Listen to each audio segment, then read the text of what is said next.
Hunt on bass.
This year's fancies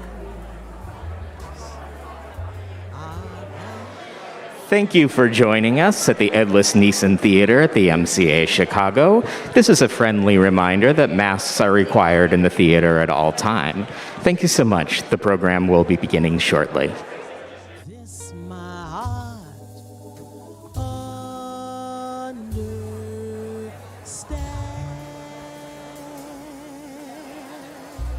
understands.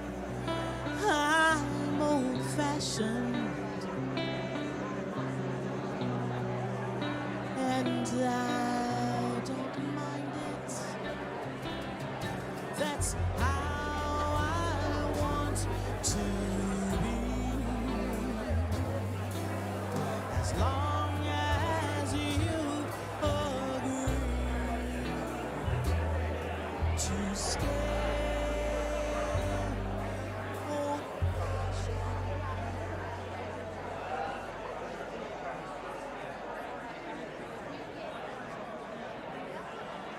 With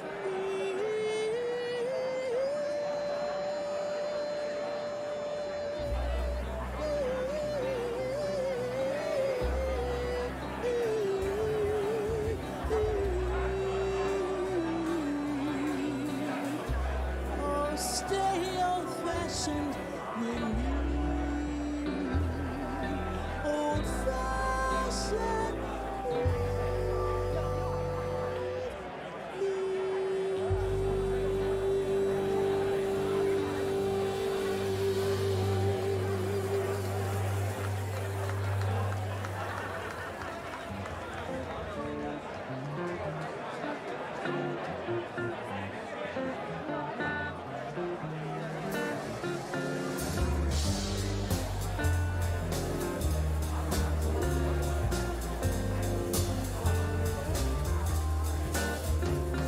alone together beyond the crowd above the world.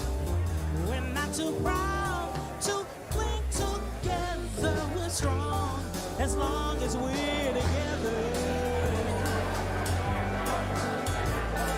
Yeah.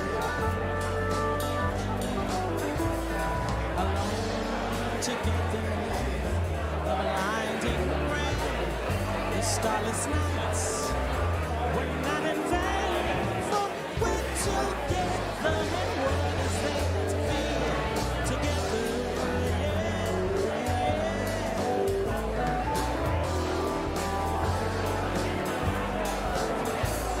Our love is as deep as the sea. Our love is as deep as love can be. And we can weather the winter unknown as long as we're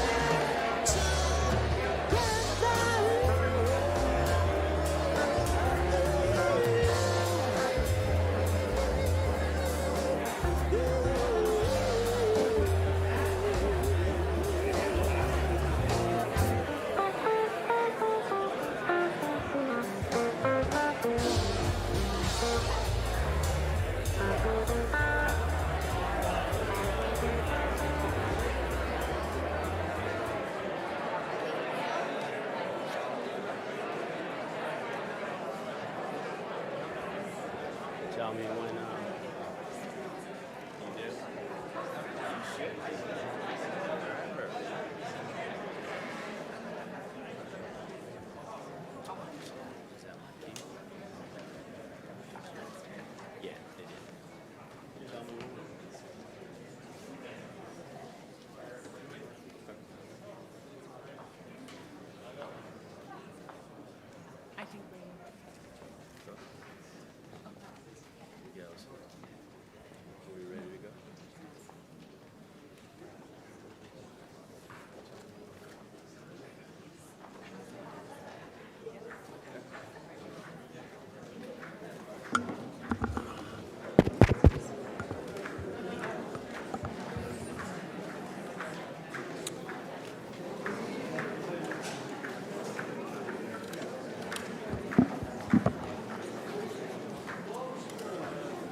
See a few people are still coming in.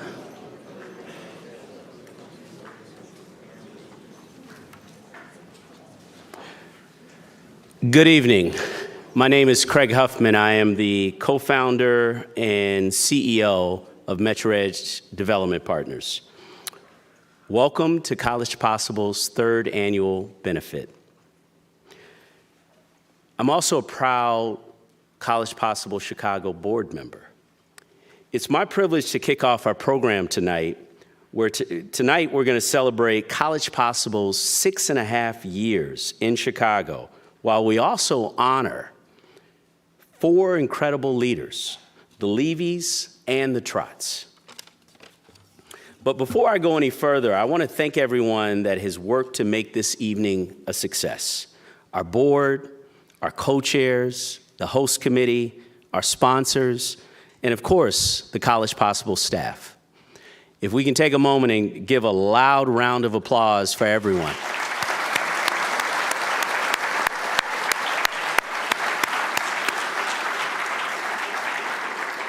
Tonight's success would not have been possible without all of you that are here tonight.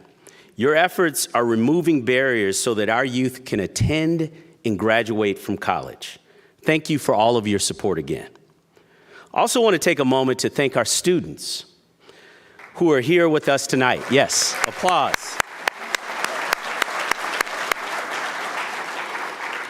We are so grateful to have all of you here with us tonight.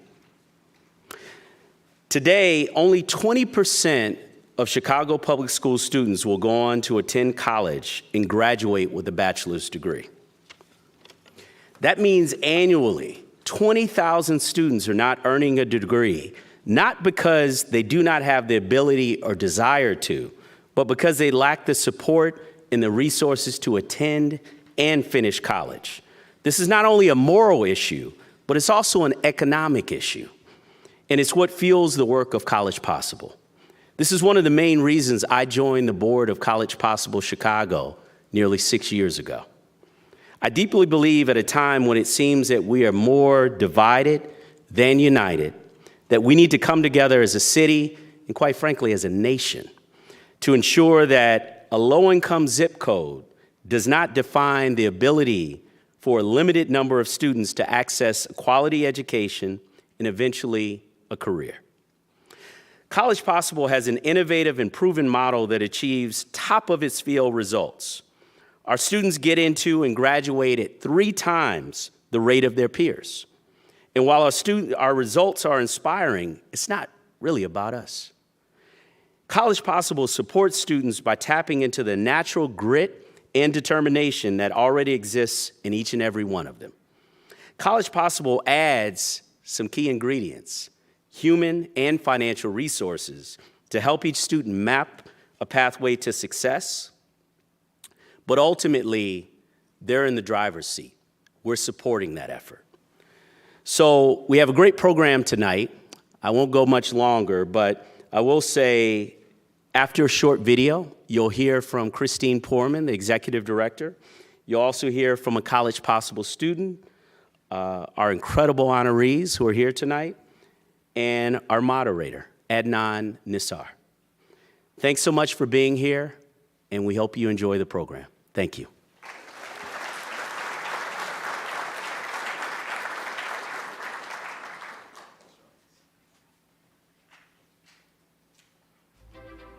The city of Chicago has a problem, and that is that only 20% of CPS students earn a bachelor's degree in 6 years. I was very nervous. I was very anxious because I had no idea where my life was going to go. That added pressure of being the first in my family was terrifying. There was like a point during quarantine when I was with my family all the time, and it felt like that's the only thing that I should care about, and like college wasn't something I was thinking about. It was definitely hard, like even last year being remote and having to start thinking about college. In addition to that, we've really lost ground over the last 2 years with this pandemic. 1 million less students nationally are enrolling into college.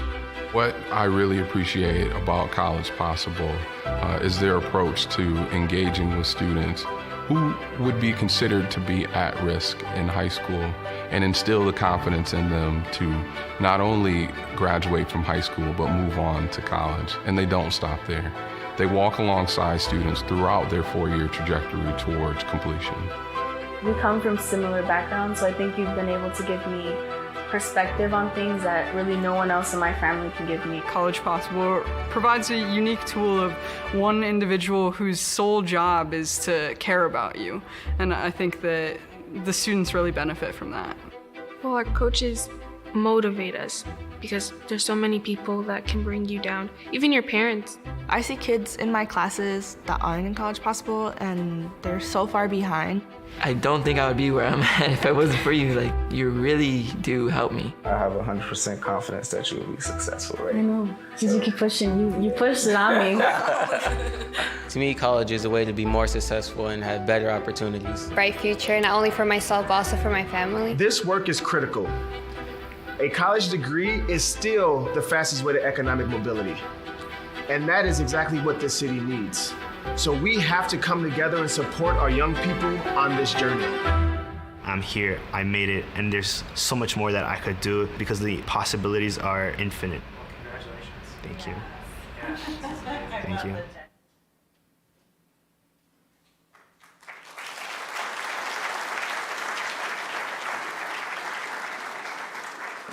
Good evening. Good evening, everyone. I'm Christine Porman, the Executive Director for College Possible. Thank you all for being here this evening. Tonight's benefit is really special to me. We're celebrating the end of our 6th year in Chicago. We're here in person. We had amazing weather. I think that was my luck for the year. And, we're coming together to support a mission of helping young people from under-resourced communities get into and through college. And there's nothing more important or worthy of conversation at this point in time.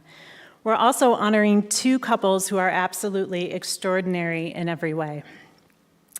Most of us are Chicagoans, and we're aware of the complex challenges that our city is facing. You've heard the staggering stats from our video and from Craig, but I'm here to share with the right supports and resources, our college graduation can be a reality for more CPS students, and College Possible is laser-like focused on that mission. For those unfamiliar with College Possible, we have a unique model where we start our junior year in high school and support students through college graduation. Our coaches, who are recent college grads and near peers to students, do everything in their power to help them on their college journey. In high school, we focus on SAT prep, college applications, scholarships, financial aid, and helping them with enrollment. Our college program really focuses on helping students with their academics, helping them renew their financial aid, and helping them with any social, emotional, issues that may arise while they're there. Our country has experienced a deep decline in college enrollment this year due to the pandemic. And I'm really proud to say that College Possible has been able to keep our students on track. As Craig mentioned, 94% of our students, our seniors last year, got admitted into college, 85% of those enrolled. And of our college freshmen, 89% moved on to their 2nd year. And so these are important measurements ultimately because College Possible students graduate at a rate of 3 times their peers. But our work is challenging, and the road ahead is not going to be easy. I just want to give you a little bit of insight. So we start junior year in high school, and for our juniors who are in high school right now, they started their high school career as freshmen with a teacher strike, a pretty substantial one. And then they moved halfway into their year into online learning. So when they returned to high school this year, they had to reacclimate, they had to catch up, they had to make friends. And when we were talking to them about college, it felt really daunting for very good reason. So College Possible sprung into action and used what we know works best. We took our juniors out onto 6 college campus visits over spring break. We hosted extra SAT sessions on Saturdays, and we doubled down on our work. Being back in high schools and on college campuses this year has been invigorating, and it has allowed us to make quick gains with the students. I want to take a brief moment to thank our coaches and our program staff who do this work every single day, that go above and beyond. When a lot of people wanted to support our students from afar, they showed up at the door. So thank you, all the coaches that are here today.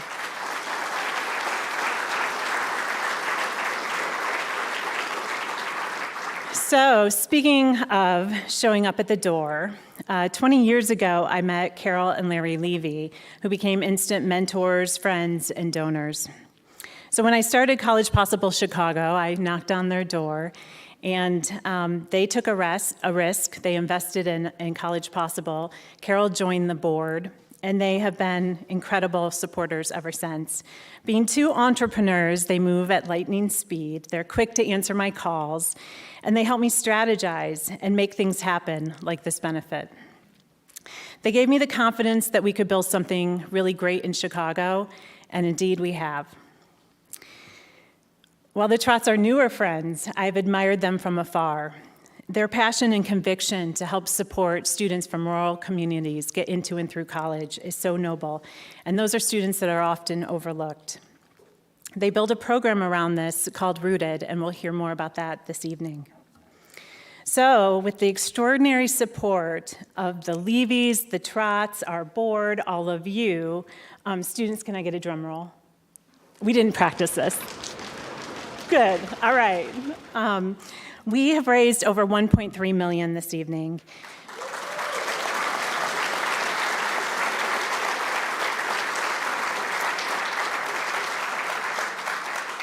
That is the most I've been involved in raising in one single event. So I'm so thrilled and honored. What this is going to allow us to do is continue to offer the program to students free of charge. We're so invigorated to expand our reach of students next year and really enhance our college programming. So thank you again.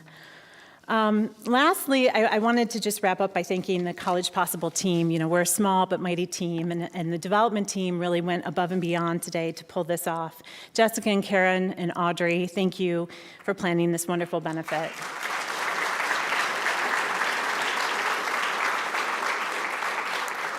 And I want to thank Adnan Nassar, who we roped in to be our moderator this evening. Thank you for stepping up for the job.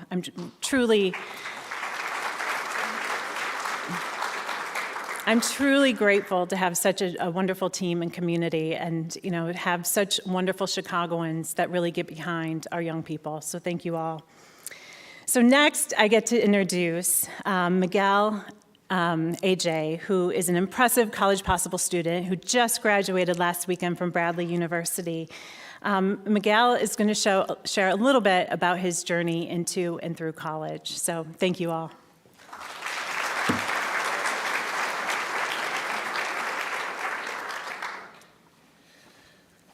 Right. Good evening, ladies and gentlemen. My name is Miguel Aj, and I'm one of the lucky students to be a part of this organization called College Possible Chicago. I'd like to tell you briefly about myself and how College Possible has supported me in getting to where I am today. I grew up on the uptown neighborhood on the north side of Chicago, supported by my parents who sacrificed to ensure I had the opportunity to receive the valuable education that I have today.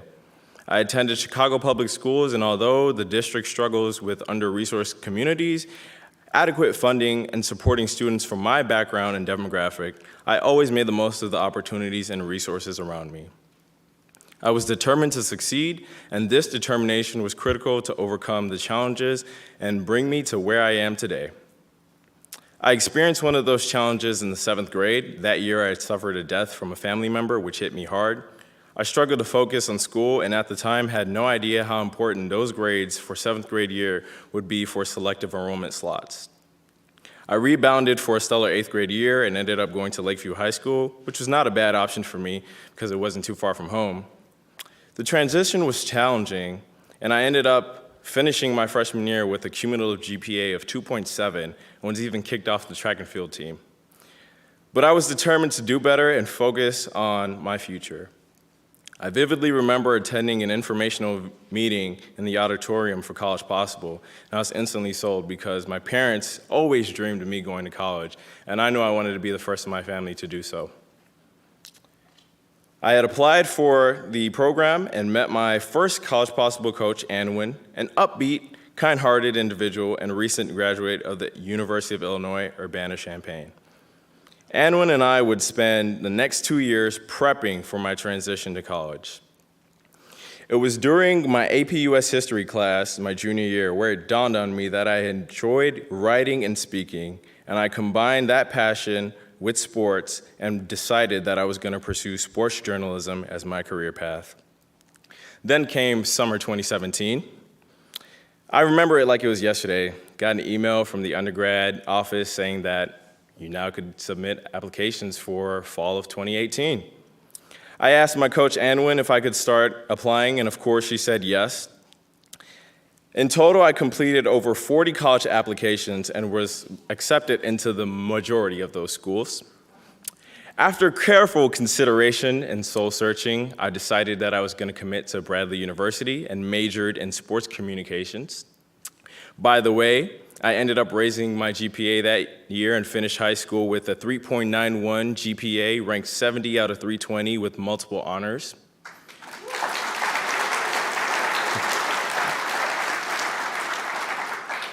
Fortunately, my College Possible support didn't end there. I'm grateful for my coaches who continue to check in on me and listen to my struggles and rants. In particular, my junior year when COVID had hit, I didn't have the opportunity to intern or work, so I didn't have the funds to cover rent, and I was worried that I'd end up as a homeless college student. I told my coach at the time what was going on, and College Possible was able to provide me with emergency funds that got me through that rough patch to help me stay in school my junior year. To my current College Possible coach, Aaliyah Patel, who's in the audience right now, thank you so much for calming my nerves this year and helping me get through the times, even though I was discouraged after submitting countless job applications and not getting any interviews or callbacks or constant rejection emails. Thank you so much. Today, I stand before you, a first-generation college student, graduate. I graduated on Saturday from Bradley University with a Bachelor's of Science in Sports Communications.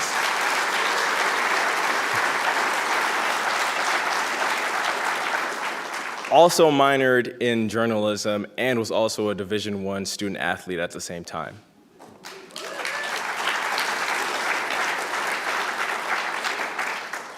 I've completed internships with Turner Construction and NBC Sports for the Tokyo 2020 Olympics, and this summer I will be working with Chicago Fire as a communications intern, which I will hope leads into a full-time job. I plan to make the most of the opportunity to learn, grow, and gain more experience in the sports industry. And in addition, while in college, I earned many accolades as a Division I athlete in track and field. I want to say a big thank you to the College Possible staff, donors, coaches, and the people behind the scenes. Because if it wasn't for you, I don't think I'd be where I am today, and my story would be indeed different. Let's continue to invest in our youth to see results by degrees. Thank you.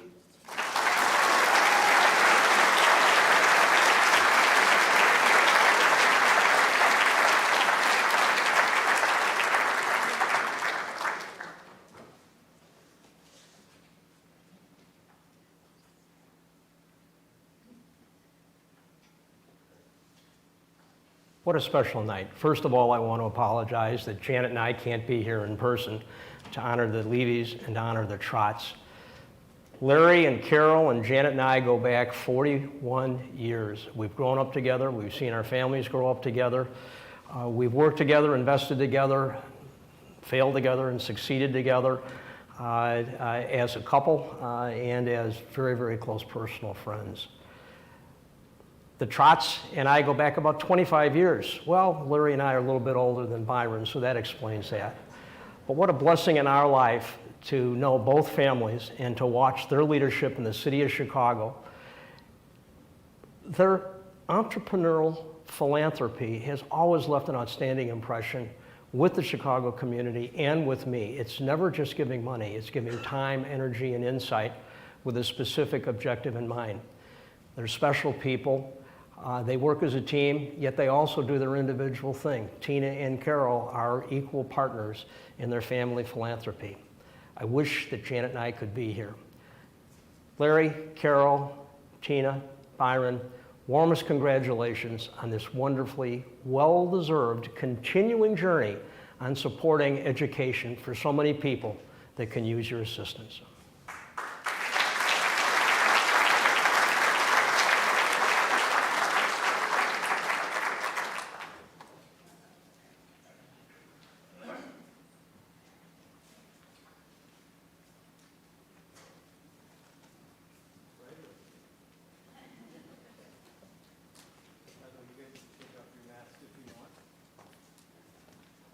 The way you want to sit. Oh, wherever you guys feel comfortable.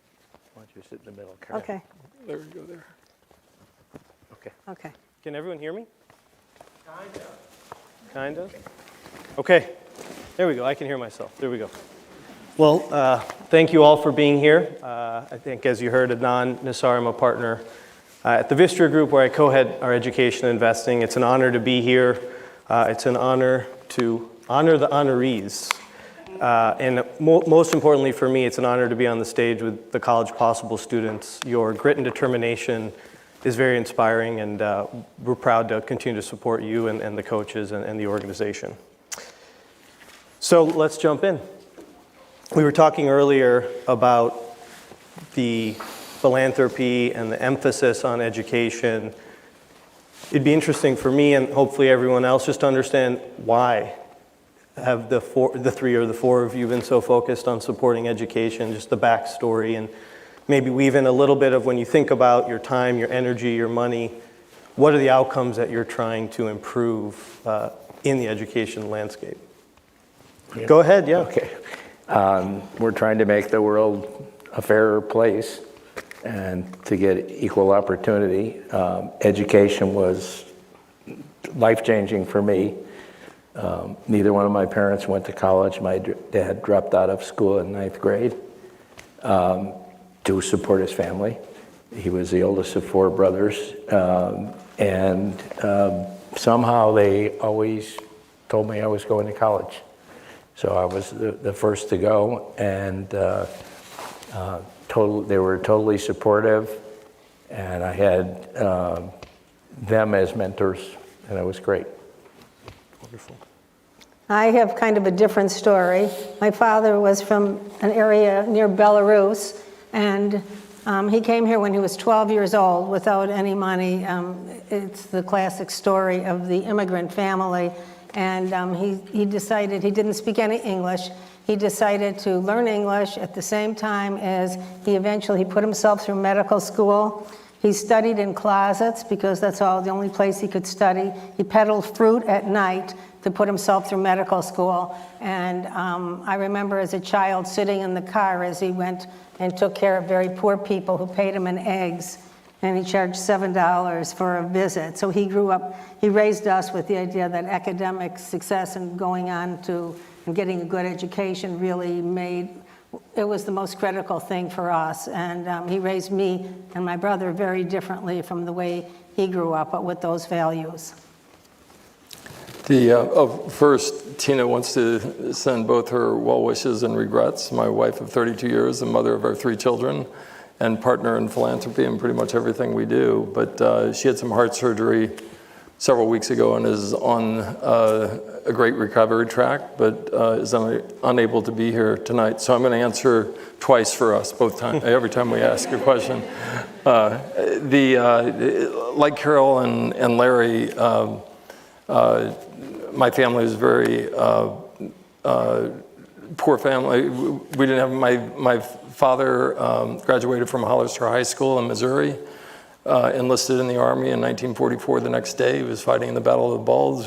Went on over the next couple of years to, be decorated as a first-class private, but on the ground, doing the tough work and earning Purple Heart and Bronze Stars, I think 3 of them, and a whole number of other things. But he became a telephone line repairman when he came back. Thank God it was for the telephone company. He met my mom.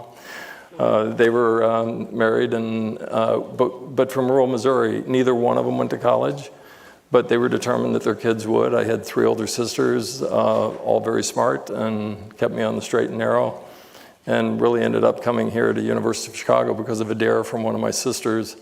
I turned down a lot of sports scholarships that would have been easy because we didn't have a lot of money. Turned down a full ride to a very good school. But University of Chicago, I did work study and loans and about a half of a scholarship. I'll never forget that I owned $52,000 after I got out of school. But I also went there because of economics and business. And I had started a couple of businesses in high school, and I really wanted to get in and out of the best education I could get and get back to work, as I said. And my sister said if I went to University of Chicago, it was a school of Nobel laureates, and I would flunk out because all I was a jock.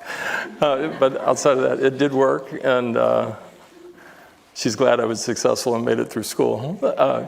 But it's the rural America. Tina also grew up in a rural America, in a small town, and opposite that her father wouldn't let any child in that family go to, any of her brothers and sisters go to any school other than the Ohio State, when you go up in Ohio State. And it's really great when you come together and figure out how you're going to give back. And really most of our programs are for underprivileged, the lower income, and for Horatio Alger and a number of other programs and lower income students, and then the program we have going in rural America as well. And that's the Rooted Alliance? Mm-hmm. Excellent. Anything, can you tell us a little bit about the mission and how you're supporting those students? Yeah, it's really, I'll tell you, when Tina and I started spending some time with Christine over the last several months, and your mission, by the way, most of you in the audience, and Carol said it while we were sitting there, you all probably do as much as any of us here, and half the audience could be sitting up here. So one, the great work you do, the support you do. College Possible, I love the name. Absolutely love the name, love the work, and the initiative and the success, and you all are amazing. Rooted was something that we tend to look in overlooked areas for our philanthropy, and assembled a great team, Noah Meyer and Lisa from 10,000 Women and Small Businesses at Goldman, to research the next big idea for BDT, my firm, and found that an awful lot of our firm and people came from rural America, and their way out was education. So we researched that and found that 32% of the high school students in America are in small town America, being left behind in almost every way, whether you look at the drug epidemic and the opiate epidemic, the no broadband, a whole number of things, but very similar issues to the inner city of a very major urban area like Chicago. But they were totally being left behind. But the College Possible, the reason I love the name is Union, Missouri, when we started touring these small schools and went back to my hometown, it was no different than when I grew up. You get herded into a cafeteria with 2 number 2 lead pencils to take a standardized test that you had no idea what you were taking, no preparation, no nothing. The average ACT score in rural America from an urban kid is 6 or 7 points below, significantly below. Not that they're not smart enough, they've just never been prepared, and then they're not aware of going to school. So we found these statistics amazing. And then we found the lift. Once you go there and put counselors in the high school that will talk to the colleges, you can have amazing impact fast. And the 2 programs are really similar, both the outcome and as well as the input and the issues, very, very similar. That's wonderful to have the urban and the rural, the organization supporting. So thank you all for everything that you do. We've got some of the most expensive in-state tuition in Illinois. We in particular for low-income students, some of the higher costs. And as I think Christine mentioned, we're seeing declines in enrollments for a whole host of reasons, not to mention innovation in the space that's creating competition for the Northwesterns and the Chicagos, but all the institutions. Entrepreneurs, advisors, what do you tell university presidents, trustees, to how to make the value proposition of college better, given all the constraints they have? It's a big problem. I am a trustee of Northwestern, and I bring it up they raise the tuition every single year, no exception, and I don't understand it. I think that there are challenges that we need to challenge the schools. Schools are not run like businesses, and they spend a lot of money on buildings and programs, and most of them are worthwhile, but raising tuition is a problem. But on the other hand, almost anybody who gets, I'm saying this to you guys, almost anybody that gets into a good school can get a full ride at this point. The endowments have made so much money. I don't know what's going to happen this year, but in the past that the competition for students is more important than collecting the income from the students. So the people that can afford to go to college are paying for it. The people that can't afford to go to college, which maybe is fair. Byron, when you talk to folks at U of C, or how do you compete in this environment? How do you get the value proposition to be better? Because a lot of students do think, why do I need to go back to college? There's alternative pathways. What's the advice? What can we do to make it more attractive proposition? Yeah, it's a really big issue, especially everywhere. And cost of college education, the inflationary rise of college education, to Larry's point, has been quite significant. And now we're going to see inflationary pressure everywhere and everything. But college has so surpassed, so it created this massive income gap of kids that could and couldn't go to school. I mean, had I been rational as a kid and not listen to my mom, just figure it out, we'll figure it out, go to the school where you're not getting the full ride because it's a better school and a better fit for you, I wouldn't have gone to Chicago, and it would have been a major mistake. It was the perfect school for me. So now, as a trustee of Chicago, they've been very responsive to some issues. What I would say to a college president or chairman of a board is, prove it. You've got to prove it, and you've got to communicate it. Why are you better? Why is it worth for any of them to go to a college? In rural America, we had this great kid that scored almost a perfect score in an ACT with no preparation, anything.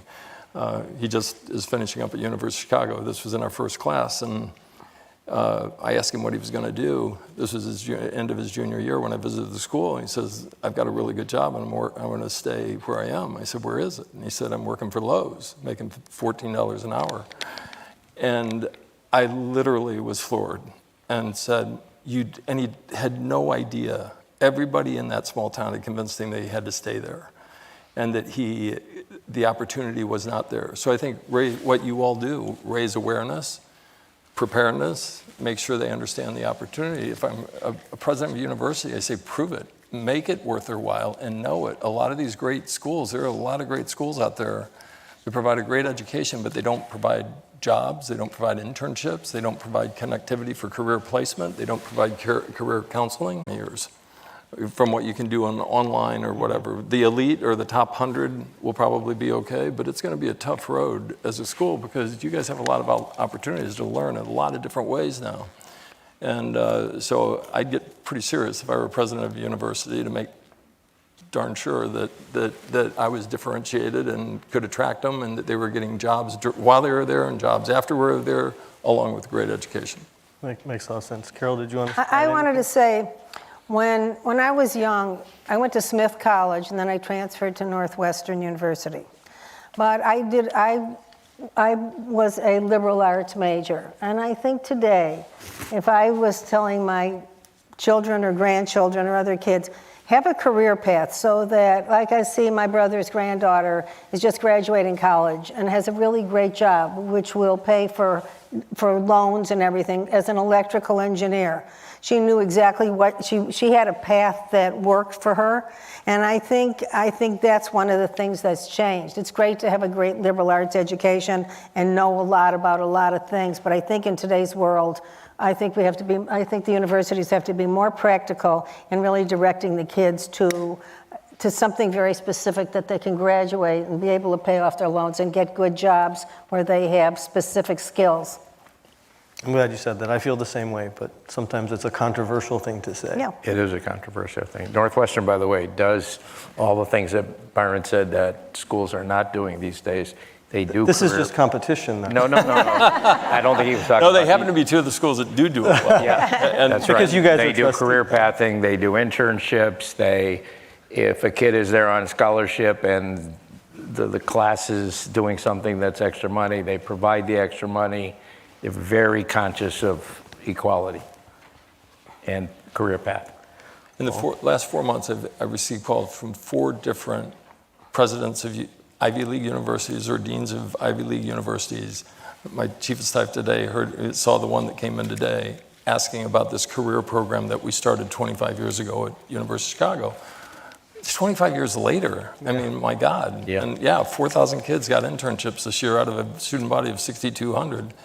And they'll go on and get the graduating class of that school will get 2 or 3 job offers a year from the College of University of Chicago. But we started 25 years ago with 8 interns, and we had 4,100 this year, and while they're in school. And everybody else is just waking up to this. But you put most kids from lower income areas know how to work, and they know how to study, and they know how to balance, and they know how to have the grit and determination to get through it.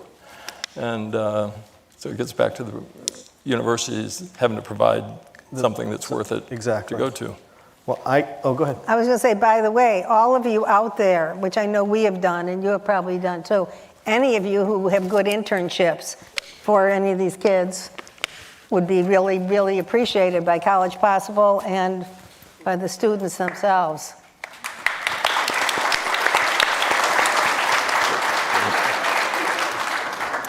Well, speaking of the students, I could ask you guys questions all evening, and I have some more, but we have our great students up here on stage, so I was going to allow Anaya to kick us off with her question for the honorees. Is this on? Okay. Okay, hi everybody. I'm Anaya from Chicago State University, and I just recently declared my major in psychology. And I was just curious on what factors did you consider when declaring a major? Like, how did you know it would be beneficial towards your success? And did you stick with that major, or did you change it? Are you asking it to me? Who do you want? I don't know. Who are you I think asking? it's whoever feels compelled to answer first, and then. I always knew I wanted to be in business, so I took some business courses. I took some psychology courses. My mentor was a professor who was a social psychologist whose specialty was why people buy things. So the psychology of purchasing, psychology of advertising, and so forth. And totally, I had my mind set, like Carol advised, on a career. I'm doing exactly what I always thought I would do. And psychology was very important. I was a high school English teacher. That's what I was probably raised to do. And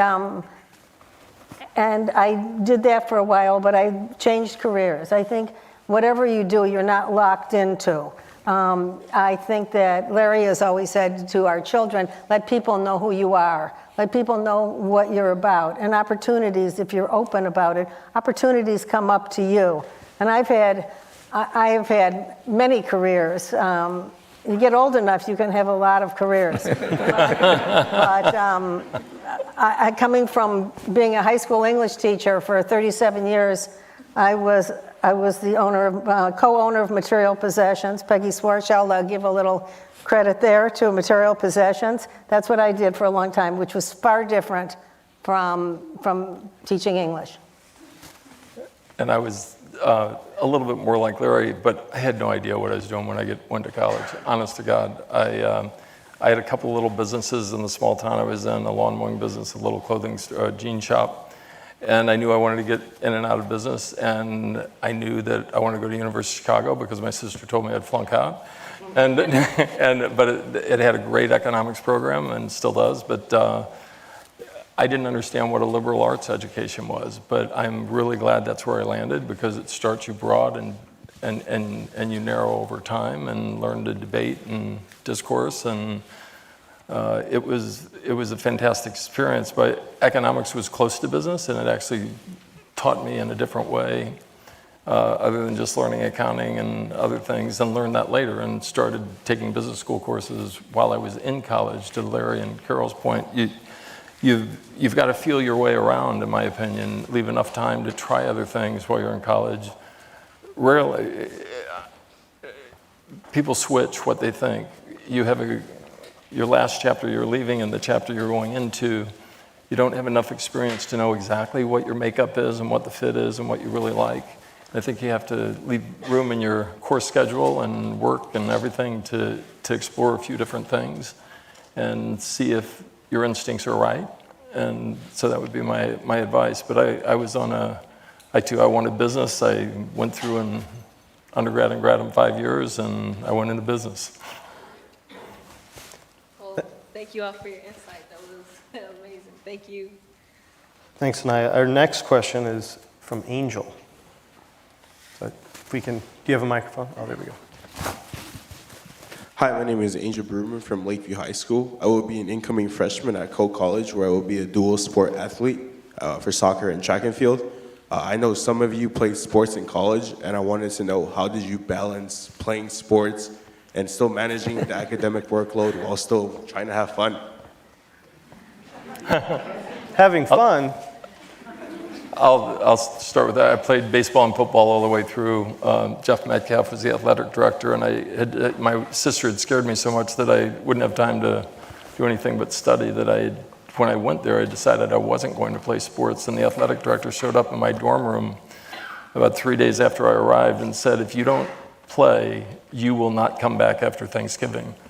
And because it's too big of a change, and it's what you're familiar with, and you need it as a distraction. You need to study first and play second, which is thankfully the priority there at the time. But my best grades were always during season, whether it was football or baseball season, because it was when I was the most focused and the most organized.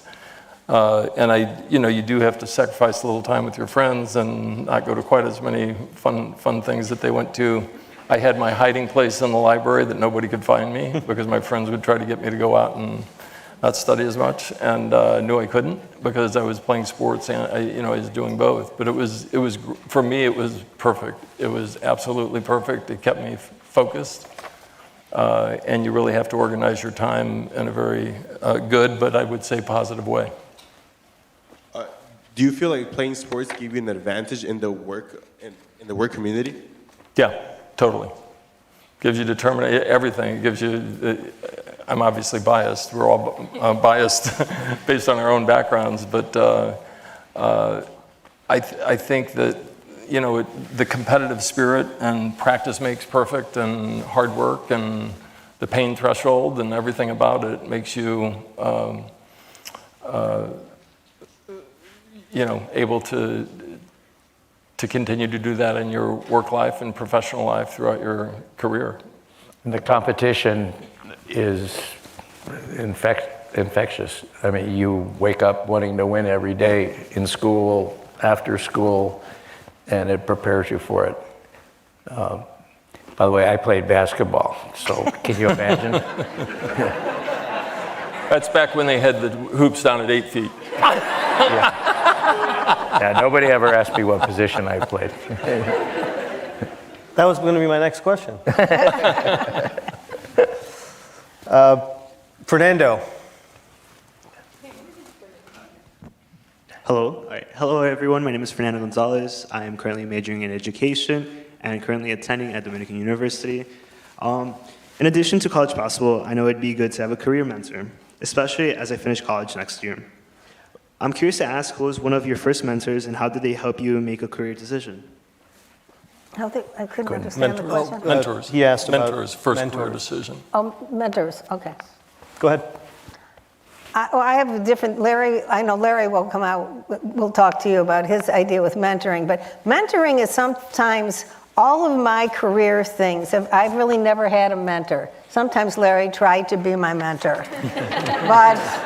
But I kind of learned by the seat of my pants in most of the careers that I've had. But I think you can have mentors in a different way. There can be people who, like my dad, as an example, who mentored me in a way of having values, of really rolling up your sleeves and sticking to things. Those mentors of having good work ethic and good values and good moral compass, those can be mentors too. Not the specific mentors that I know Larry and probably Byron will talk about, but there's big general mentors. If you think about your life, people who influence you, they can be mentors in a different way. I have two messages regarding mentorship. One is I had this social psychologist was my mentor.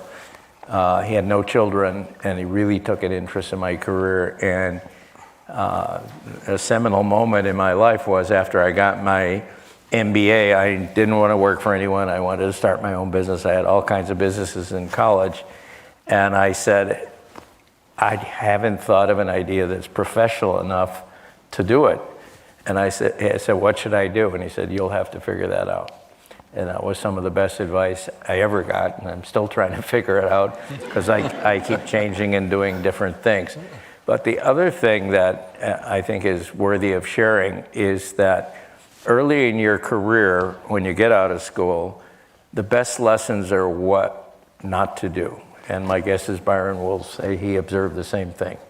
I finally did take a job. I worked for two guys. One guy got us all to invest in a bar in Chicago that's still there, still popular, but he cheated us and he took our money and we all invested $1,500 and we were very hard charging, high earning guys, and we all quit.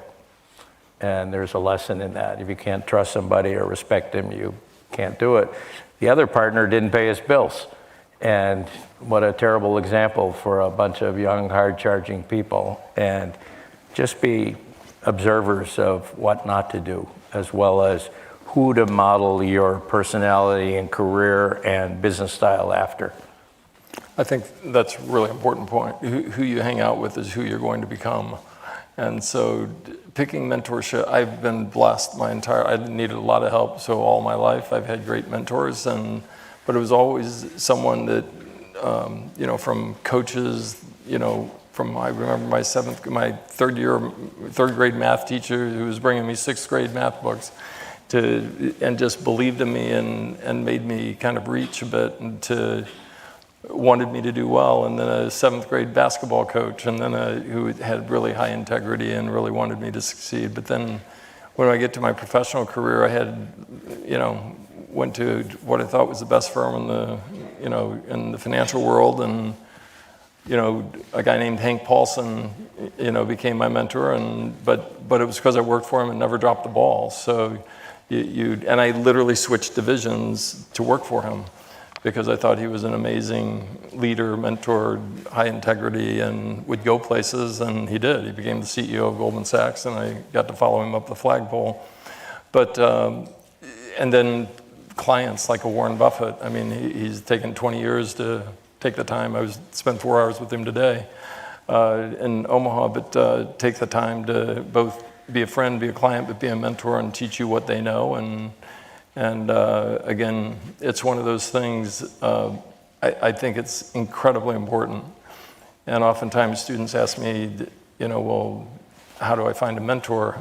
And you basically got to look for somebody that you really respect and then attach yourself to them and do something that helps them and keep doing things that help them, and they'll notice you. And then they'll start helping you, and then you'll ultimately go help others. But you have to ask. Yeah. Well, thank you for those great questions. We'll have a couple more here shortly. Just switching topics a little bit. Obviously, folks are watching what's happening with the stock market.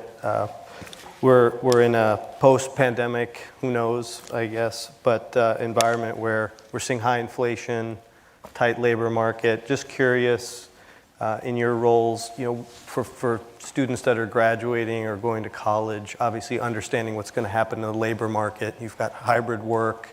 Just curious, what advice or what are you seeing in the labor market, in the job market over the next few years, given all the uncertainty right now? Yeah, I'd say it's an amazing good fortune. You all couldn't be coming into the workforce or to the college and then the workforce at a better time. There's going to be a rocky road here for the next 2 to 5 years, whatever it is, but it reminds me so much like when I started coming out of graduate school in 1982. There was high inflation, high interest rates, the markets have been down, business was on its back in America, a lot of uncertainty. It's been a great 39-year run with 3 or 4 speed bumps along the way for a couple of years each time.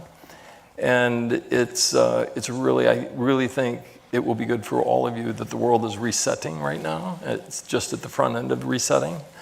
There's a lot of bad things in the world going on right now, which obviously everybody, from pandemics to bad leadership to war to conflict and everything else. On the other hand, it's a really good time to be in college learning and figuring out your next path, in my opinion, and coming out of this about the time, hopefully, that the clouds will separate and things will be looking good. But I think your timing's perfect. And in terms of the job market, there's never been a better time. And there is such a shortage of college graduate, diverse people. Companies are desperate to hire you and train you. So stay with it, graduate, and you will find a job that will dramatically exceed your expectations. Carol, let me ask you a question about we're seeing a lot of women leave the labor force to take care of children or the elderly, and research is indicating that they may not come back. Just curious, how do you think this is going to impact the economic security of women, the environment that we're in right now? Well, I certainly don't know, but I think that women generally are very resourceful, and it may take time, but I think women will, if you have the need either for money or for any other reason to work, I think women find a way. I can only go by my life. In my life, as I said, I've had many different careers. I've always created jobs for me that I could control my own hours. And I think a lot of women who have left the job market today have probably done it for many reasons, but now they're not working and they see that they like it, and they like the freedom. I always had the freedom. I graded high school English papers. When I graduated college for Niles West High School, I was a commercial real estate broker. I started college board classes before there were some of the big ones that they have today, teaching kids how to study for college boards. I did it with my college roommate. I started a photographic company that I worked at for a number of years, where we did outdoor kids photography, and built it into a pretty good-sized business on the North Shore. And then material possessions, where I did control my own hours also. I think women as they come up, if they need to work, they can even babysit for people next door to them to make a living, or to go down to 4 days a week if they can work that out with their company. I think it will evolve back to working, but maybe not on the same plane that it has been in the past. That's just my own expectation. Would you guys want to add anything? I agree with her, 100%. I agree. I think that actually in many ways the pandemic and this work from home or flex work hours I think helps, because now everybody's on a level playing field. I think I'll give you a quote from one of our clients, female, very successful, world famous name, world famous company, second generation of a company, who gave a talk in front of a group about this large once. It said, you have to understand about business. It was about 90% men in the audience, business owners were in the audience, and she looked out and she said, you guys just don't get it. She said, it's absolutely statistically correct and well proven, science will say, the studies that have been done, is an all-male ski team or ski group causes avalanches at a much higher propensity than a group of men with even just one woman in the group. And she says, it's the same way in business. And eventually you idiots, males, will understand this. And she's fantastic. And but we hire great diversity at BDT and have a very large percentage of women at our firm. And growing up with 3 older sisters, a strong mom, and 2 daughters, and I would say I probably have a bias as well to women getting it and probably balancing a lot better than men do.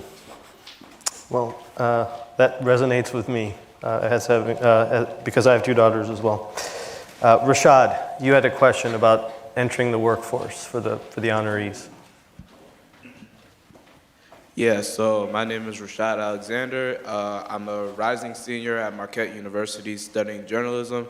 And I just wanted to ask, for those who are going to be graduating from college soon, what advice would you give us as far as how adjusting to like hybrid work environments now, especially with COVID and all that, and just how do you think we can really work with the transition from being a full-time student to working full-time with whatever career choice that we pursue? You should be home watching Jimmy Buckets. No, it's a great time to go into the workforce, and I think you will enjoy the way the hybrid work week, and might get a few more naps than you're used to. But Thursday is the new Friday, and Wednesday is the big day when everybody comes. But I actually miss everybody coming to the office. I do go every day myself, and I don't think it'll be that hard to get used to it.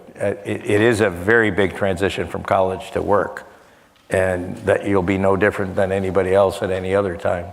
But it's a great time to start a career.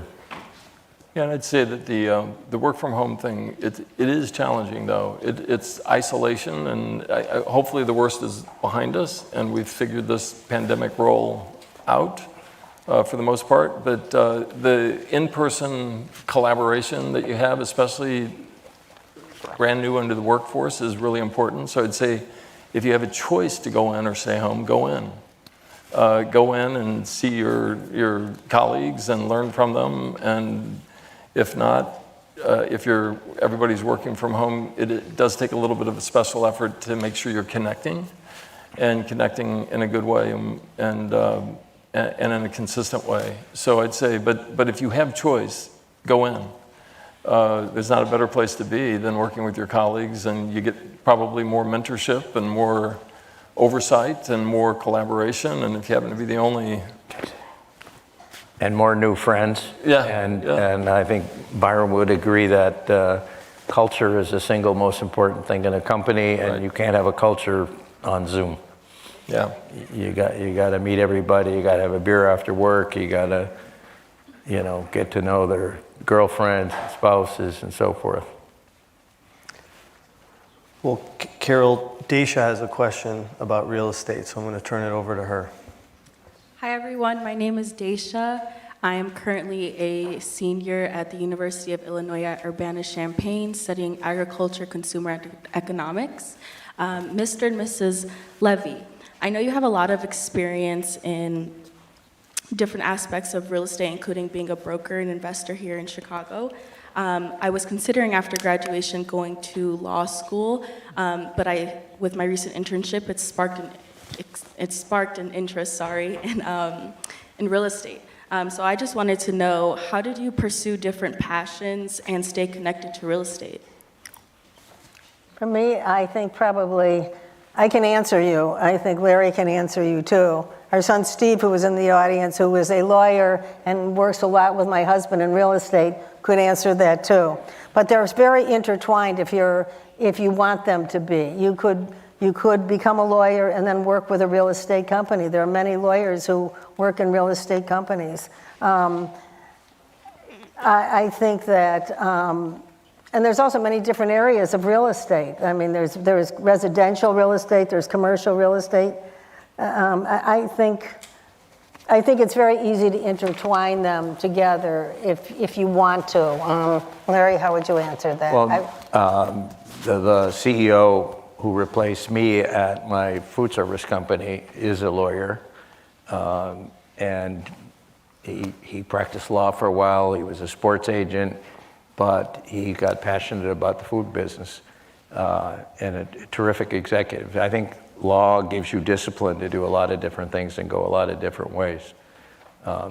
Real estate there are so many aspects of real estate. Every deal ends with a lawyer. You got to have Sometimes the it sides ends. come together.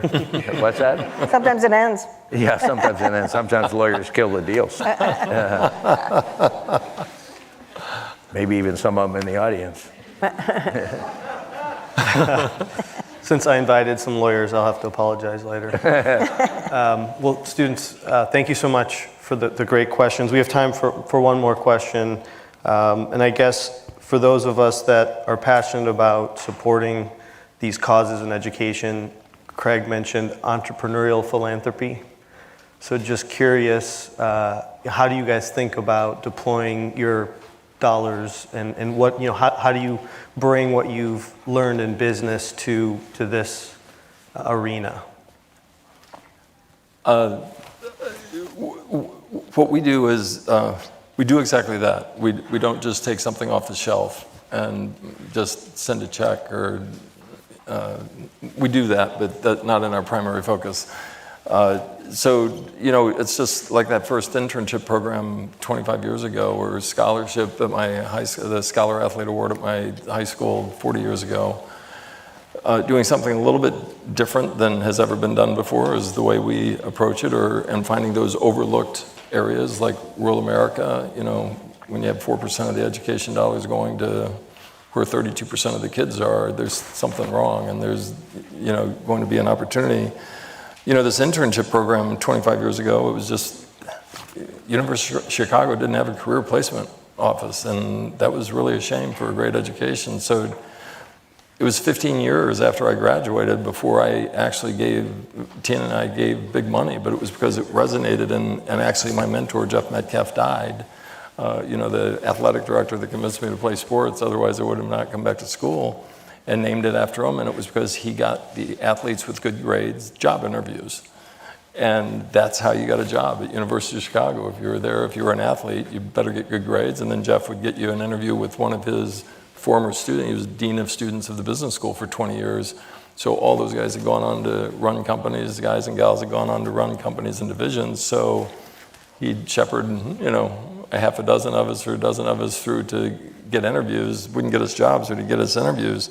So the light bulb came on, and they said, okay, we're going to do this. I had no idea that 25 years later, 3/4 of the student body would be getting internships through this program. But but it was that, and I'd say the Rooted program is the same thing, having great people. And each of those programs, actually all three really big programs that we've done so far, it all comes down to great people executing. So I'm sure at Northwestern, the stuff you all have done is because, we had a great dean of admissions. The dean of the college happens to be there 6 terms, and he was the one that I went to, and he has made sure that it has worked, and there's a team doing it. Same thing with Rooted. We have an unbelievable team doing it and executing and connecting that have what you all mentioned earlier, and everybody said the word passion. So, you have to be passionate about it. And if you're not passionate about it, don't do it. If you don't like it, definitely don't take a job that you don't like. You've got to have some interest, and then you'll learn to really like it. And if so, you'll gain a passion for it. But that's the same way we do entrepreneurial philanthropy. Come up with good ideas that nobody else has thought of. Yeah. And we're very similar, but we're very active startup investors and venture investors, all phases of venture. And I would say we have the same criteria for entrepreneurial philanthropy. We're first funders of a lot of organizations, innovative, new, bright ideas. When Christine came to us for College Possible, we knew that She was a great leader. We knew she was solving a very big pain point in society and that she could execute. And look where we are now. Look where these guys are. There's a couple people in the audience that were there when Andrew Yoon came to us at the Levy Institute in the very first year of the program and said, I have a plan to eradicate starvation in Africa. You're kidding. And he really did. And he's got 1.5 million farmers now that he's helping. And we were the first funders with somebody else in the audience who always chooses to be anonymous. So we're looking for big problem solvers, and we want to be the first check. Well, thank you for your leadership. Thank you for your support of College Possible. Thank you to the students, and thanks to all of you for being here.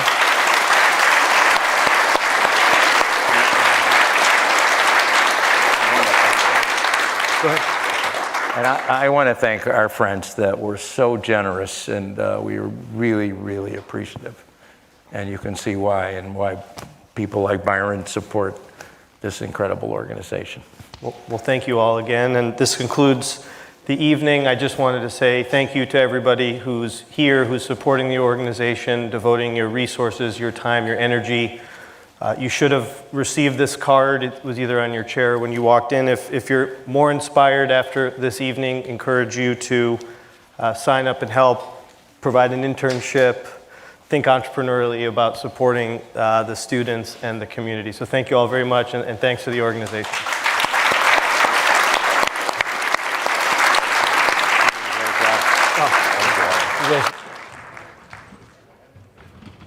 And the living is easy.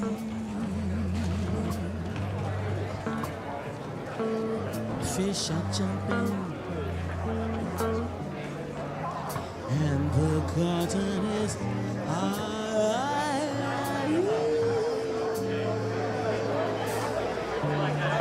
Oh, your mama's rich, and your daddy's good looking. So, little baby, don't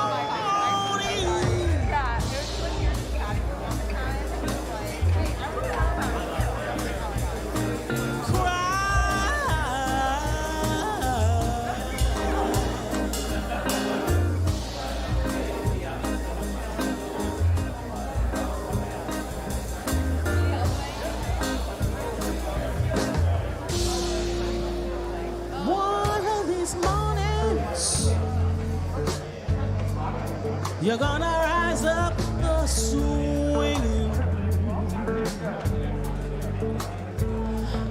Then you'll spread your wings and take to the sky.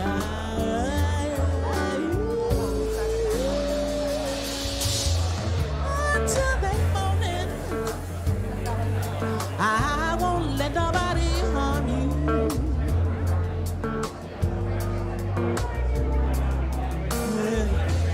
Daddy and mommy stay.